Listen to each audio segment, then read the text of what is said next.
नमस्कार, ANB news देख रहे हैं आप और मैं हूं आपके साथ हितेंद्र। बड़ी खबरों में आप सभी का स्वागत है। बड़ी खबरों में सबसे पहले बात करेंगे जम्मू कश्मीर की, क्योंकि पुलवामा हमले की दूसरी बरसी पर भी आतंकियों ने एक बार फिर से साजिश रची, षड्यंत्र रचा गया। घाटी को दहलाने के लिए सभी तैयारियां पूरी भी कर ली गई थी, लेकिन जम्मू को इस बार वहां पर निशाना बनाने की कोशिश थी, लेकिन सुरक्षा बलों ने बड़ी कामयाबी हासिल की।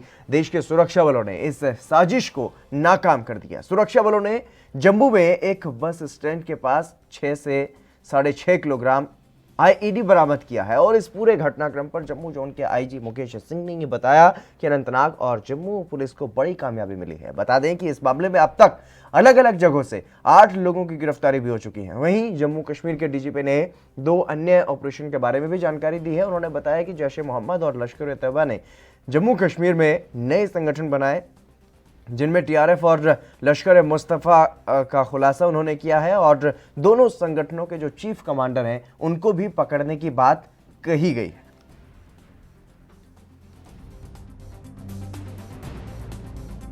तो बैग से तकरीबन 6-6.5 किलो की एक बहुत बड़ी आईडी बरामद हुई जो एक्टिवेटेड नहीं थी।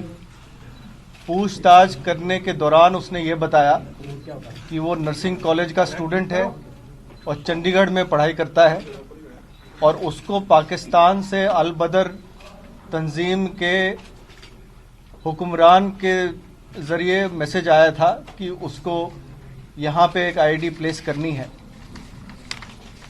और वो इस आईडी को उसने 3-4 टारगेट्स दिए थे प्लेस करने के लिए, जिसमें रघुनाथ मंदिर, बस स्टैंड, रेलवे स्टेशन और लखदाता बाज़ार जो ज्वेलर्स की शॉप्स है जहाँ पे, उनमें से किसी एक लोकेशन पे उसने आईडी रखना था। पूछताछ के दौरान उसने और भी बताया कि इस आईडी को रखने के बाद उसने एक फ़्लाइट लेना था श्रीनगर के लिए और फ्लाइट लेके श्रीनगर पहुंचना था, जहाँ पे अथर शकील खान नाम का एक आदमी जो अलबदर तंजीम का ओवरग्राउंड वर्कर है, काफ़ी हाई रैंकिंग ओवरग्राउंड वर्कर है, उसने इसको रिसीव करना था और उसके बाद ये एक्टिव हो जाता तंजीम के साथ। तो ये इसकी प्लान थी। इस काम की जानकारी चंडीगढ़ में एक और लड़के के पास थी जिसका नाम काजी वसीम है, उसको भी चंडीगढ़ से पिक कर लिया गया है और उसकी गिरफ्तारी हो जाएगी। साथ ही साथ एक और साथी इनकी तंजीम से जुड़ा हुआ है जिसका नाम आबिद नबी है, उसको भी गिरफ्तार किया गया है।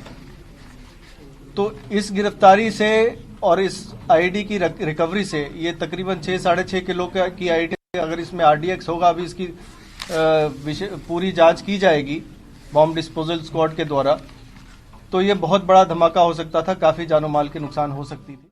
और पिछले कुछ अरसे में 1-2 ग्रुप ऐसे नए फ्लोट किए गए जिनके जरिए से जैश ए मोहम्मद जो कि पाकिस्तान का टेररिस्ट आउटफिट है, लश्कर ए तैयबा जो कि पाकिस्तान का टेररिस्ट आउटफिट है, वहां की सरजमीन से काम करता है, उस आउटफिट को लोकल कश्मीरी नाम देने के लिए इनकी की हुई आतंकी कार्रवाइयों को, दहशतवादी की कार्रवाइयों को लोकल नाम देने के लिए जहां पर नए आउटफिट जो है वो खड़े किए गए, उसमें टीआरएफ के नाम से एक आउटफिट आया, द रेजिस्टेंस फ्रंट, जो लश्कर तौबा का एक फ्रंट है, लोकल नाम है।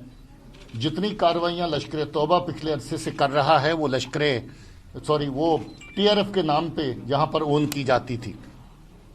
उसके अलावा जैश ए मोहम्मद जो दूसरा ड्रग्ड टेररिस्ट आउटफिट है पाकिस्तान का, उन्होंने नए नए जहां पर ग्रुप खड़े करने की कोशिश की, जिसमें एक ग्रुप हाल ही में अगस्त 20 से एक्टिव हुआ लश्कर मुस्तफ़ा के नाम से।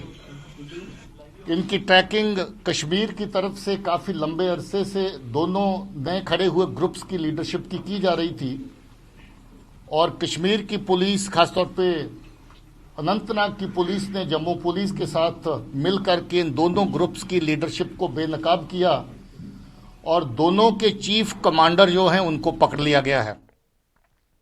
रविंद्र श्रीवास्तव हमारे संवाददाता हमारे साथ जुड़ गए जम्मू कश्मीर से। रविंद्र, क्या कुछ जानकारी है इस पूरे मामले के बारे में? अब तक कितने लोगों की गिरफ्तारी हो चुकी है जो आज आईडी जो बरामद किया गया है?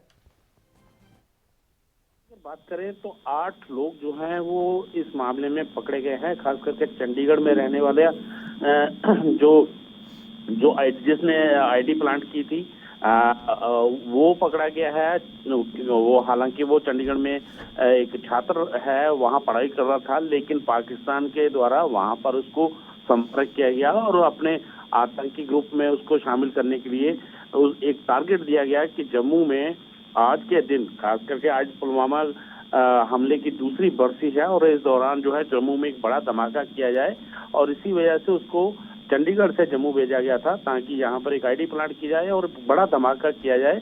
और खास करके भीड़ भाड़ वाले इलाके जैसे जम्मू का बस स्टैंड है, रघुनाथ बाजार है, लगदाता बाजार है, जहाँ पर सुनार की जो दुकानें हैं वो काफी ज्यादा हैं, और जम्मू रेलवे स्टेशन जो है, ये 4 जगह चुनी गई थी।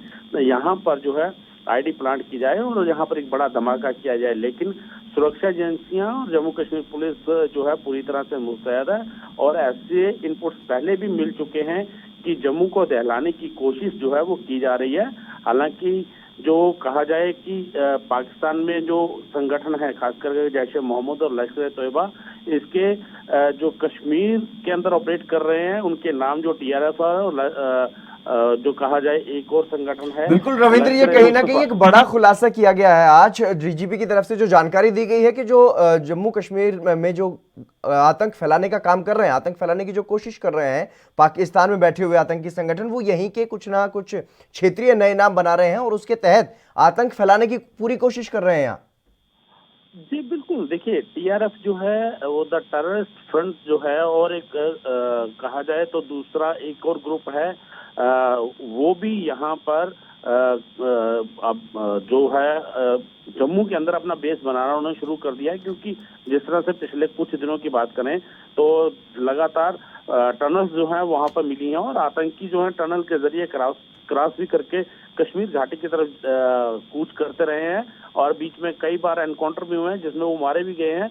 कहीं ना कहीं जम्मू के अंदर बेस बनाकर यहाँ पर आतंकी गतिविधियों को बढ़ावा देने की कोशिशें जो हैं वो पाकिस्तान में बैठे आतंकियों के सरगना जो हैं वो लगातार रच रहे हैं, और यही वजह है कि लगातार खास करके अगर अंतर्राष्ट्रीय सीमा की बात करें या फिर LOC की बात करें तो वहां पर ड्रोन्स के जरिए हथियार भेजे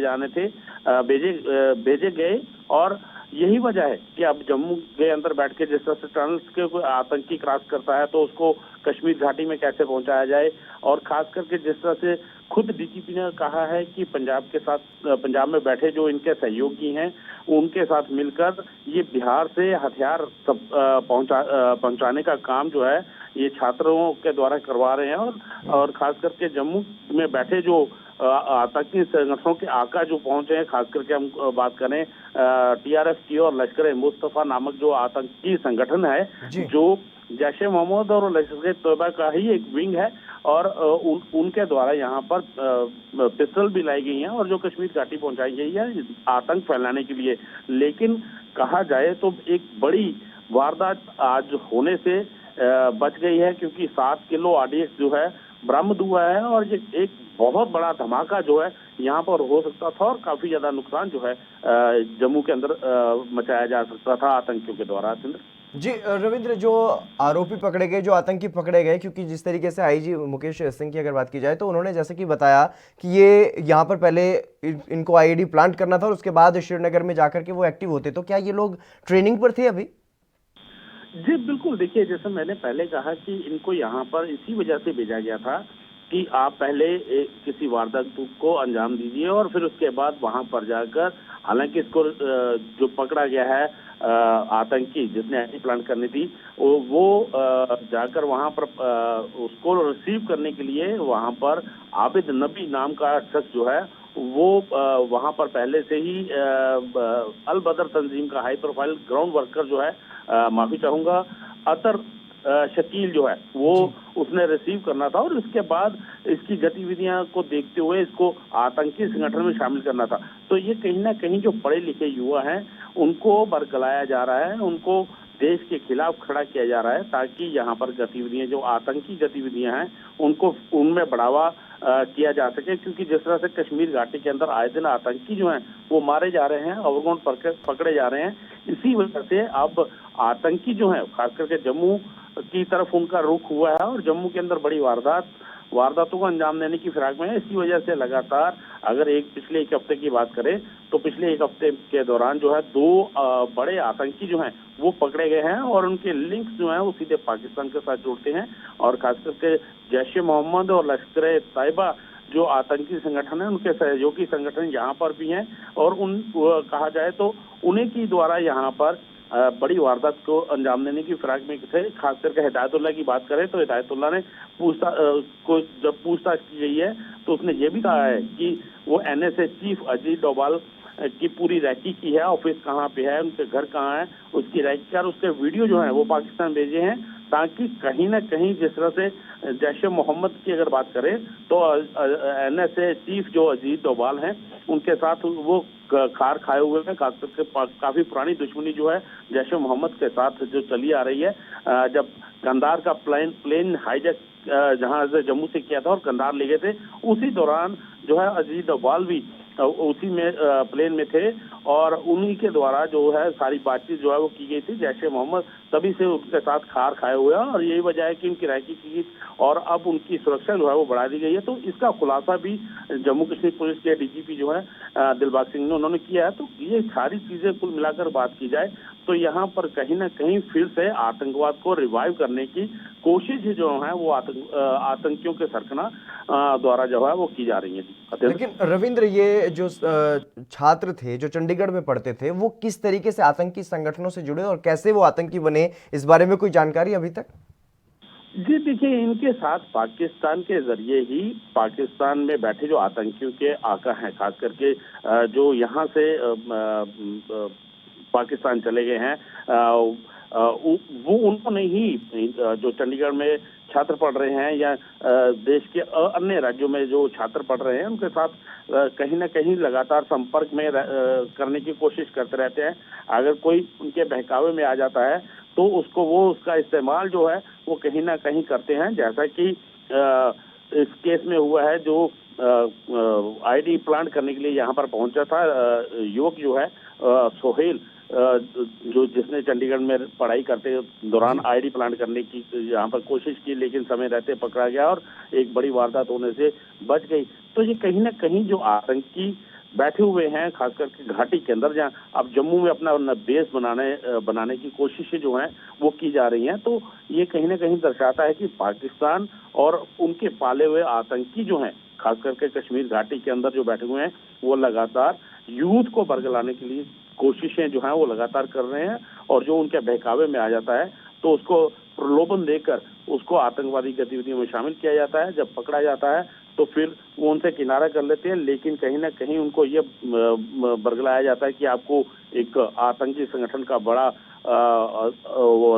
पद दिया जाएगा। लेकिन जब पकड़े जाते हैं कई बार जो है आतंकी नया आतंकी ज्वाइन करता है तब मारा भी जाता है आतंकी, दूसरे दिन ही आतंकी जो है वो मारा जाता है। लेकिन ये सब चीजें जो हैं पाकिस्तान को समझ नहीं होंगी, पाकिस्तान में बैठे जो उनके आतंकी सरगना हैं उनको भी समझना होगा कि भारत अब वो पहले वाला भारत नहीं रहा है। अब बहुत सी चीजें बदल चुकी हैं और एक मजबूत सरकार जो है केंद्र के अंदर है और अगर ऐसी हरकतें करेंगे तो देश की एजेंसीज जो हैं और खास करके जम्मू कश्मीर पुलिस के साथ साथ सेना और CRPF पूरी तरह सक्षम है यहाँ पर आतंकवादी गतिविधियों को कुचलने में। जी रविंद्र, तमाम जानकारी देने के लिए बहुत शुक्रिया आपका। तो पुलवामा की आज बरसी और इस दिन घाटी को दहलाने की पूरी कोशिश थी, पूरी साजिश थी, षड्यंत्र रचा जा चुका था और बस अगर सुरक्षा बलों के हाथ जल्द ही ये कामयाबी ना लगती, जल्द ही इन आरोपियों को ना पकड़ा जाता, तो आज एक और बड़ा हमला जो है वो बड़ा धमाका जो है वो जम्मू में हो सकता था। इस बारे में जानकारी दी गई है जम्मू कश्मीर पुलिस की तरफ से। चलिए बढ़ेंगे अगली खबर की तरफ। यूपी के शामली में कैराना का नाम तो आपने सुना ही होगा। ये वो कैराना है जिसकी मिसाल दी जाती है चाहे अन्याय की बात हो या फिर न्याय की, क्योंकि यहाँ जो अन्याय हुआ उसी से इस तहसील की पहचान है। और अब CM योगी ये उदाहरण भी देते हैं कि यहाँ अब लड़कियां भी रात में अकेले घर से बाहर जा सकती हैं, लेकिन ये वही तहसील है जहाँ भूमाफियाओं का भी दबदबा रहता है। यहाँ पर एक गांव सहपत जिससे मामला सामने आया है, जहां के लोग एक गरीब परिवार के समर्थन में एसडीएम को शिकायत देने के लिए पहुंचे। भूमि पर अवैध कब्जे के विरोध में ग्रामीणों ने प्रदर्शन किया और आरोपी दबंग पर कार्रवाई की मांग की है। एक गरीब महिला रेखा की भूमि पर दबंग कब्जा करना चाहता है। गरीब महिला को प्रधानमंत्री आवास योजना के तहत मकान बनाने के लिए मदद तो मिली, लेकिन दबंग उसकी जमीन को अपनी जमीन बता रहा है और उसे अपने लिए आशियाना भी नहीं बनाने दे रहा। महिला के साथ दर्जनों की संख्या में ग्रामीण एसडीएम कार्यालय पहुंचे, जिन्होंने एसडीएम से मामले में कार्रवाई की मांग की है और गांव वालों का यह भी कहना है कि विरोध करने वालों को दबंग फर्जी केसों में उलझा लेता है। उन्होंने कहा जी मैं पुलिस को भेजूँगा, उसे भेजूँगा पटवारी को। कौन क्या है? उन्होंने कहा जी। एसडीएम साहब? हाँ जी। अच्छा, क्या दिक्कत आ रही है? दिक्कत आ रही, मकान नहीं बनने दे रहे, मेरा झोपड़ी के रखी है। अच्छा, कौन नहीं बनने दे रहा? इस बार क्यों नहीं बनने दे रहा? क्या कारण? मैंने कहा रहे बेईमानना चाह रहा जी, पैसे वापस चल जाए। क्या है कि पैसे वापस? सरकारी मकानों का। क्या आपका प्रधानमंत्री आवास योजना के माध्यम से बना मकान? हाँ जी। तो जो आपका जो पैसा है सरकार की तरफ से आया, तो वो वापस भिजवाना चाह रहा है? हाँ जी। इसका कारण क्या है भिजवाने का? कारण इसका बेईमान नाराज है, उनका मेरी जमीन है। तो जमीन उसकी है वो? नहीं जी। क्या आपने इसकी शिकायत भी की पहले अधिकारी को? हाँ शिकायत करी जी। अच्छा, अब आप क्या चाहती है? मकान बनवाना चाहूँगा। मिलने को मकान बनाया जी, बना नहीं देता वो इस बार। क्यों नहीं बनने देता? क्या बेईमानना चल रहा है उसका। किस चीज का बेईमानना? जगह मेरी और बनावा अपनी। अच्छा, हाँ। तो मकान किस चीज से बना रहे हैं आप? कैसे बना रहे हैं? अपना बना रहे हैं या किस सरकारी? नहीं, सरकारी बना रहे। अच्छा, तो फिर दिक्कत क्या आ रही है आपको? वो बेईमानना चाह रहा है इस बार, बना नहीं दे रहा। और दी बेटियों को गड़ावा और मारे मर्दों के नुकल फाक फाक मारा, केस लगावा है। अच्छा, हाँ, नुकल इनके तड़प पड़ो मर मर का तम। तो ये आप ही के साथ हो रहा है पूरे गांव के साथ? सारे गांव की जितने आ रहे सारे गांव की गल हो रहा। किसी को नहीं बस कर, न बामनों को, न गुजरों को, न जिमरों को। ये रेखा के एक मकान का मामला है जी। गांव में एक ईश्वर पुत्र विष्णा है, वो इनका मकान बनने नहीं दे रहा। अच्छा, ये गरीब आदमी है, प्रधानमंत्री आवास से मकान मिला हुआ है। अच्छा। एक छान पड़ी हुई है। इसका पति भी 151 में पुलिस ने पहुंचा दिया, तो बहुत बेचारी दुखी है। हम गांव के मौजूद आदमी आए हुए हैं, प्रधान जी भी साथ है और बरादरी के इनकी में भी लोग साथ है। ज़्यादा परेशान लोग हैं। क्या कारण है मकान न बनने का? जी, जमीन का विवाद जो उठा हुआ है उसका, वो तो ऊंचाई पे है, ये नीचे में है, उसमें भी मतलब अतिक्रमण कर रहा। तो क्या आप इसके अधिकारी को शिकायत नहीं करते? कई बार कर दी, कार्रवाई नहीं हुई। ये साथी आदमी है, कहीं न कहीं कुछ ना कुछ करता रहे। ये बेचारे सीधे साधे आदमी, खेत में काम करने वाले मजदूर लोग हैं। मेरी समस्या ये है कि ईश्वर नाम का आदमी है, इतना सातिर आदमी है, इसके परिवार का ही गरीब आदमी है, उसका मकान भी नहीं बनने दे रहा। अच्छा, और अब मुकदमों में इतना एक्सपर्ट है जी, फर्जी अपहरण तक के केस। खुद उनने कई आदमियों पर जमीन में घपले, वो ज़्यादा सातिर आदमी है। अच्छा, और सबूत का तो सबूत दो, इन्हें अपहरण तक के केस डाल रखे सब जी। वैसे नहीं है कि हम झूठी बात कह रहे हैं, और गांव से शिकायत कर रहे अधिकारी से मिले, अधिकारी ने क्या? जी। अधिकारी से ने आश्वासन दिया थाने में जाओ, और उसके बाद में वहाँ पुलिस भेजेंगे हम, और लेडीज पुलिस भी। क्यों? वो बहुत साथी रहे, लड़कियों ने, औरतों ने, बच्चों ने, उन्हें सामने कर दिया। मामला ये है जी, ईश्वर और रविंदर। ईश्वर जो है एक चालाक किस्म का आदमी है और बेईमान किस्म का आदमी है। ये एक बिल्कुल सच्चा सीधा आदमी है। इसका मकान जो है सरकार की तरफ से आया हुआ है, और ये अपनी जगह में बनाना चाह रहा है, वो बनने नहीं दे रहा।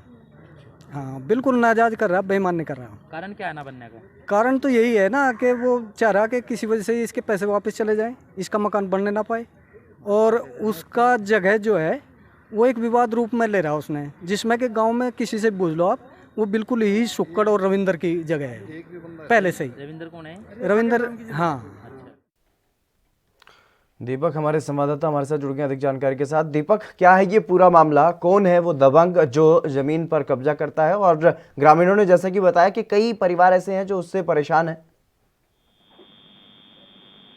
जी बिल्कुल, आपको बता दें कि ये मामला जनपद शामली के किराना क्षेत्र के गांव सहपत का है, जहां पर दर्जनों ग्रामीण पुरुष एवं महिलाएं तहसील मुख्यालय पर पहुंची, जहां पर उन्होंने प्रदर्शन करते हुए एसडीएम को एक शिकायती पत्र दिया। बताया गया कि गांव का ही एक व्यक्ति जो कि रेखा नाम की महिला की भूमि पर अपना कब्जा बताकर उस पर जो है कब्जा करने की बात कर रहा है, और उनका ये भी आरोप है कि वे अवैध कब्जा उन पर दबंगई के तरीके से करता है और उन पे अनेकों तरह के मुकदमे और कई तरह की उन पे जो है मुकदमे करने की धमकी भी देता है। यहाँ तक कि उन पे ग्रामीणों पे अनेकों तरह के दबाव भी बनाता है। यहाँ तक कि पुलिस प्रशासन की ओर से भी वे दबाव बनाने का पूरा प्रयास करता है। ये ग्रामीणों का आरोप है। जी दीपक, इसके अलावा जो दबंग है उसके क्या किसी राजनीतिक लोगों से इस तरीके के संबंध है जो वो इतनी दबंगई वहां पर दिखाता है गांव में? बात अगर राजनीति की बात की जाए तो गांव वालों का ये कहना है कि उसके कुछ राजनीतिक लोगों से अपने कुछ निजी संबंध है, जिसके राजनीतिक संबंध के होते हुए वे ग्रामीणों पे अपना दबाव बनाने का पूरा प्रयास करता है, उनको डराता भी है और धमकाता भी है। ये ग्रामीणों का कहना है और उन्होंने एसडीएम को अपना शिकायती पत्र देते हुए कार्रवाई की मांग भी की है, जिसको लेके एसडीएम ने ग्रामीणों को आश्वासन दिया है कि उन पर किसी भी तरह का कोई भी दबाव नहीं किया जाएगा और जो अपराधी है इस तरीके की जो धमकी देता है या दबंगई दिखाता है उस पर कार्रवाई भी की जाएगी। जी दीपक, इसके अलावा अगर बात की जाए संबंधित थाना अधिकारी की तो उनकी तरफ से क्या कुछ कहा गया है इस पूरे मसले के बारे में? किराना थाने की अगर बात की जाए तो ग्रामीण सबसे पहले किराना थाना में पहुंचे थे, जहां पर उन्होंने उनको एसडीएम कार्यालय में एसडीएम कार्यालय में जो है भेजा गया और कहा गया है कि ये जमीनी मामला है और ये एसडीएम के अंडर में आता है। अगर किराना एसडीएम इसमें अगर आदेश करता है तो हम इस पर जरूर कार्रवाई करेंगे। जी, तो उसके बाद क्योंकि जब एसडीएम ने आश्वासन दिया तो उसके बाद ये ग्रामीण थाने पहुंचे? सबसे पहले ग्रामीण किराना थाने ही पहुंचे थे। किराना थाने में पहुंचने के बाद फिर बाद में एसडीएम के यहाँ पर पहुंचे थे। उसके बाद ही फिर उन्होंने जाकर एसडीएम से शिकायत की थी। एसडीएम ने उनको इस चीज का आश्वासन दिया था उन पर कार्रवाई करने के लिए कि दबंग व्यक्ति पर विशेष कार्रवाई की जाएगी। जी दीपक, इसके अलावा अभी तक क्या कोई कुछ कार्रवाई की गई उस दबंग पर या दबंग की तरफ से कोई प्रतिक्रिया सामने आई हो इस मसले पर? अगर अभी कार्रवाई की बात की जाए तो अभी तक तो किसी तरह की कोई कार्रवाई की बात सामने नहीं आई है और ग्रामीण भी सिर्फ इसी आस में है कि उनको उस दबंग व्यक्ति पर कार्रवाई की जाए और उनको इससे छुटकारा मिले, उनको उनकी जमीन मिले और जिस तरीके के मुकदमेबाजी वे ग्रामीणों पे करता है इस चीज से उनको छुटकारा मिले, इसी की आस में ग्रामीण अभी तक बैठे हुए हैं। जी दीपक, तमाम जानकारी देने के लिए बहुत शुक्रिया आपका। तो एक महिला जो झोपड़ी में रहती है उसे प्रधानमंत्री आवास योजना के तहत मदद मिली थी मकान बनाने के लिए, लेकिन मकान बनाने में अड़ंगा डाल रहा है उन्हीं का पड़ोसी है, उन्हीं का परिवार वाला बताया जा रहा है दबंग, जो कि उस जमीन पर अपना कब्जा बता रहा है, उस जमीन को अपनी जमीन बता रहा है और वहां पर मकान बनाने नहीं दे रहा है। इसी वजह से दर्जनों ग्रामीण इकट्ठा होकर के एसडीएम कार्यालय पहुंचे और वहां पर उन्होंने शिकायत दी कि इस दबंग पर कार्रवाई की जाए और आगे जो है वहां पर मकान बनाने की इजाजत दी जाए। चलिए बढ़ेंगे अगली खबर की तरफ। राजस्थान के चित्तौड़गढ़ से एक हैरान कर देने वाली खबर सामने आई है, जहां पर एक तरफ देश में यातायात सुरक्षा माह मनाया गया और ताकि सड़क दुर्घटनाओं में होने वाली मौतों पर लगाम लगाई जा सके, लेकिन वहीं कुछ स्वार्थी लोग फर्जी तरीके से ड्राइविंग लाइसेंस जारी करते थे, जिनका अब पर्दाफाश हो गया। फर्जी ड्राइविंग लाइसेंस के इस गोरख धंधे का खुलासा करने के लिए आरोपी के पास एक बोगस ग्राहक को भेजा गया, जिसके बाद टीम ने कार्रवाई की और आरोपी को गिरफ्तार किया। पुलिस अधिकारी ने यह बताया कि करीब 18 राज्यों में 6 से 7 हजार लोगों को ड्राइविंग लाइसेंस दिए जा चुके हैं। आरोपी देवेंद्र लाइसेंस बनाने के लिए 1 से 5 हजार रुपए के बीच में एक ग्राहक से पैसे लेता था और इसके अलावा पुलिस को यह भी शक है कि कोई परिवहन विभाग से भी इसमें अधिकारी मिला हुआ हो सकता है, इसकी भी जांच की जाएगी। और वहीं थाना प्रभारी ने यह बताया है कि ये लोग फर्जी टोल की पर्ची भी बना करके अपने सेठ के साथ भी ठगी करते थे। सभी जगह से जो टोल से जो गुजरते हैं तो वहाँ की पर्ची कोई 150, कोई 200, कोई 300 की होती है। ये यहाँ आकर 300 की जगह 350, 500 या 100 की जगह 400 की पर्ची बनाता है और अपने मालिक को देता है। बेसिकली काम ये है, जो कम पर्ची टोल से बनी हुई उसी को सेम वो तो छोड़ दी और दूसरी पर्ची बना दी। पर्ची तो सब टोल की मिलती है ना, पर्ची तो ये पर्ची नहीं ओरिजिनेट होती है, ओरिजिनेट करता है नहीं। तो इससे जैसे मैं बना रहा हूँ फर्जी, तो मुझे काम नहीं हो रहा है। ये अपने सेठ को ठगते थे। फर्जी ग्राहक, बोगस ग्राहक बना के उसके पास में भेजा तो देवराज ने 15-20 मिनट में ही एक फर्जी ड्राइविंग लाइसेंस बना दिया। ये कंफर्म होने पर उन्होंने और उनकी टीम ने वहाँ दबिश देकर पाया कि देवेंद्र उर्फ देवराज सन ऑफ अर्जुन दास बैरागी, इसके पास में फर्जी ड्राइविंग लाइसेंस मिले, फर्जी ड्राइविंग लाइसेंस खाली कार्ड मिले, चिप वाले कार्ड मिले, बिना चिप वाले कार्ड मिले और फर्जी कार्ड बनाने का सामग्री मिली। उसको गिरफ्तार करके उससे पूछताछ जब करी तब पता चला कि वो 6-7 वर्षों से यही काम कर रहा है। अब उसको खुद को ध्यान नहीं, लेकिन 6-7 हज़ार से अधिक ड्राइविंग लाइसेंस, फर्जी टोल की पर्चियाँ और आरसी, वाहनों की आरसी वो जारी कर चुका है। ये कार्य 6-7 वर्षों से कर रहा है। लगभग 18 राज्यों से अधिक के ड्राइविंग लाइसेंस वो अब तक बना चुका है। उसको और उसके एक एजेंट को अभी गिरफ्तार किया है। अन्य पूछताछ अभी जारी है। उसके लैपटॉप से, अन्य डिजिटल एविडेंस से आगे पता लगाएंगे कि कितने राज्यों में कितने लोगों को कहाँ बना के दे चुका है। राजीव जोशी हमारे संवाददाता हमारे साथ जुड़ गए अधिक जानकारी के साथ। राजीव, क्या कुछ जानकारी इस पूरे मामले के बारे में? इतना बड़ा फर्जीवाड़ा सामने आया है, कैसे पुलिस के हाथ ये बड़ी कामयाबी लगी है? जी, मैं बताना चाहूंगा कि इस रैकेट की बात की जाए तो मात्र 2 लोग चला रहे थे, अभी शुरुआती जानकारी में आया है। पर 2 लोगों का कारनामा इतना बड़ा है कि पूरे देश के राज्यों के अंदर फैला था, और वह भी फर्जी लाइसेंस ड्राइविंग जारी करना, और लगभग 6 से 7 हजार फर्जी लाइसेंस, ये ड्राइविंग लाइसेंस जारी कर दिए गए, और 7-8 वर्षों से ये कारोबार चल रहा था। अगर मंगलवार की बात की जाए तो चित्तौड़गढ़ पुलिस में दीपक भार्गव ने आने के बाद अपराधों के नियंत्रण के ऊपर कई आदेश दिए, और उसके बाद मंगलवार उन्होंने विक्रम सिंह सदर थाना जो चित्तौड़गढ़ में थे उनको लगाया, और उन्होंने जब से वहाँ ज्वाइन किया है तो कई वारदातें खुली है। तो उनको एक बार किसी से जानकारी मिली थी कि अक्सर चौराहे से तो जो हाईवे है वहाँ से ट्रक निकलते हैं, पर गांव के अंदर ट्रक वालों का आना जाना ज्यादा रहता है। तो शंका हुई और उसका पता किया तो पता लगा कि एक व्यक्ति था जो कि यह फर्जी कार्य कर रहा था, फर्जी लाइसेंस ड्राइविंग का। और साथ ही सबसे बड़ी बात ये थी कि जितने भारी संख्या के टोल नाके थे जहाँ पर बड़ी बड़ी पर्चियां कटती थी, उनकी फर्जी पर्चियों तक का काम ये करते थे, और फर्जी ये भी बनाया करते थे। और ड्राइविंग लाइसेंस की बात की जाए 6 से 7 हजार ड्राइविंग लाइसेंस बना चुके थे ये, और ऐसे लाइसेंस बनाया करते थे जो हूबहू परिवहन विभाग द्वारा बनाए जाते हैं। जैसे चिप लगती है, चिप वाले भी बनाते थे और बिना चिप वाले भी थे। मात्र 15 से 20 मिनट के अंदर वह लाइसेंस आपके हाथ में दे देते। पुलिस की जानकारी मिलने के बाद पुलिस ने खुद उसके कांस्टेबल को सादी वर्दी में भेजा, तो पुलिस को आश्चर्य उस समय हुआ कि 20 मिनट के अंदर उसका लाइसेंस उनके हाथ में था। जी, मैं बताना चाहूंगा कि इसको लेकर फिर पुलिस गंभीर हुई, और उसके बाद मुखबिरी की गई, और एक कमरे के ऊपर छापा डाला गया जहां पर कई उपकरण बरामद हुए हैं।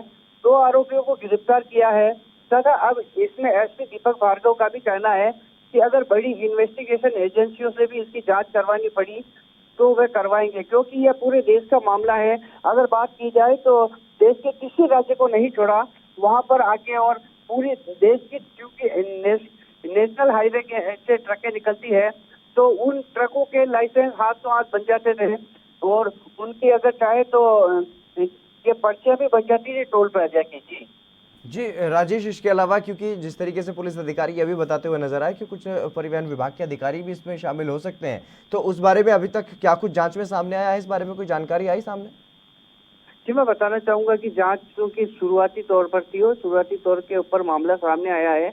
विक्रम सिंह का कहना है कि शुरुआती तौर पर तो किसी विभाग के अधिकारी का मामला तो सामने नहीं आया है, पर यह जांच का विषय जरूर है, क्योंकि इतने लाइसेंस बन जाना और पूरे देश के अंदर फैल जाना, और वो बिल्कुल हूबहू वैसे ही लाइसेंस है जैसे कि परिवहन विभाग देता है। तो इसकी इन्वेस्टिगेशन बड़ी एजेंसी से करवाई जाएगी, उसके बाद ही यथास्थिति सामने आएगी कि इसमें मिलीभगत कौन है, क्योंकि इकलौता आदमी या 2 आदमी इतने बड़ा कारनामा नहीं कर सकते कि पूरे देश के ड्राइविंग लाइसेंस एक ही स्थान से बनाए गए हो।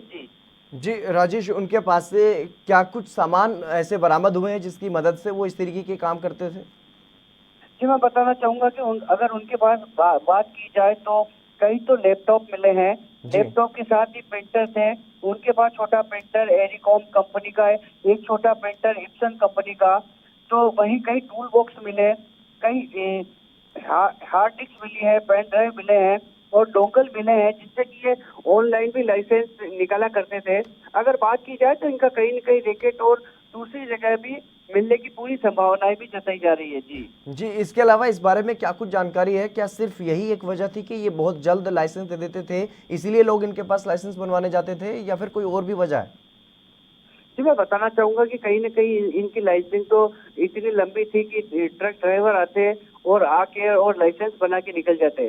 तो जानकारी में ये भी सामने आ रहा है कि मिली भगत तो कहीं अन्य राज्यों से भी हो सकती है, क्योंकि एक जगह लाइसेंस इतना जल्दी बना देना और औने पौने दामों के ऊपर बनाना, यह भी बहुत बड़ी बात थी। और परिवहन विभाग के 7 वर्षों से आंखों में धूल झोंकना, यह भी एक प्रकार से कहा जाएगा कि बड़ी बात होगी, क्योंकि विभाग को धूल झोंकना, पुलिस को धूल झोंकना, जिला प्रशासन को भी इसमें इन्वॉल्व करना, अगर बात की जाए तो बड़ी जांच की आवश्यकता है और आने वाले समय में बड़ी एजेंसियों से इसकी जांच करानी भी पड़ेगी।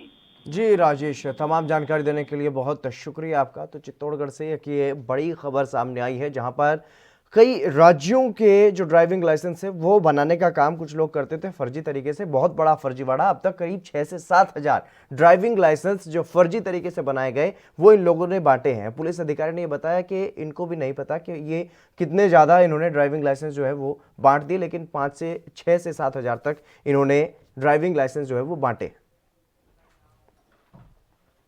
चलिए, बड़ी खबरों में बस इतना ही। आप बने रहिए ANP न्यूज़ के साथ।